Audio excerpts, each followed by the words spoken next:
ব্যস্ততম এই নগর জীবনের লাখো কর্মমুখী মানুষের সস্তায় এবং সহজলভ্যভাবে গন্তব্যে পৌঁছার একটি সুপরিচিত বাহন হল অটোরিকশা বা ব্যাটারি চালিত রিকশা, যার আধিক্য এই নগরীতে অসংখ্য। কিন্তু আইনানুগভাবে এগুলো মহাসড়ক বা ব্যস্ততম রাস্তায় চলাচলে রয়েছে বিধিনিষেধ। এর অন্যতম একটি কারণ হলো এই রিক্সা ভ্রমণ যতটুকু সস্তা বা আরামদায়ক তার চেয়ে বেশি ঝুঁকিপূর্ণ। কিন্তু আইনি বেড়াজাল টপকিয়ে এরা বেপরোয়া গতিতে অহরহ চলাচল করছে অবাধে। এতে করে নিত্যদিন ঘটে ছোট বড় নানান ধরনের দুর্ঘটনা বা নিয়মিত প্রাণহানি। এখন প্রশ্ন হচ্ছে, এত বিধি নিষেধ উপেক্ষা করে কোন মন্ত্র বলে চলাচল করে এরা? এত সাহস কোথায় পায় ওরা? অনুসন্ধান করে দেখা গেছে এরা বিভিন্ন মহলে অনৈতিক সুবিধা প্রদানের মাধ্যমে নিজেরা একটি সিস্টেম গড়ে তুলেছে।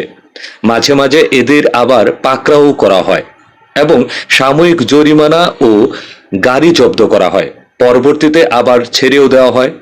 এখন প্রশ্ন হলো, যেহেতু এটি একটি নিষিদ্ধ পরিবহন, তাহলে কেন এটিকে স্থায়ীভাবে বন্ধ করা হচ্ছে না?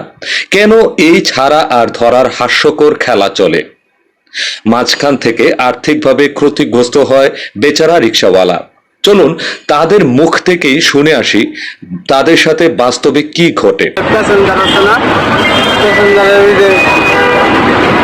মেডিকেল যাবো, আমার জোর করে নিয়ে আছে তো আইন না পরে রাতকে এসে প্যাসেঞ্জার তো গেছে এরা প্রতিদিনই একটায় না মাঝে মাঝে একটায়? প্রত্যেক দিনই, মানে টাইম টাইম টু টাইম আটকায়। রবিবার না ধরে আপনাদের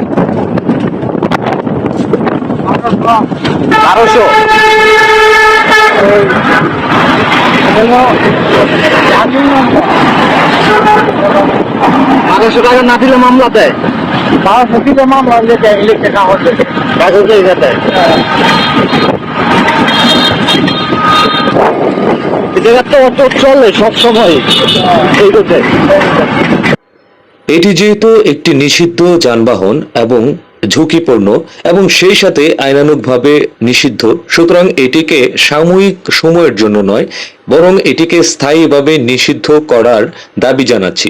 এতে করে এটির সাথে সংশ্লিষ্ট ব্যক্তিবর্গ অন্য বিকল্প কোনো পেশা বেছে নেবে এবং সেই সাথে আইনের সুষম বন্টনও প্রতিষ্ঠা পাবে।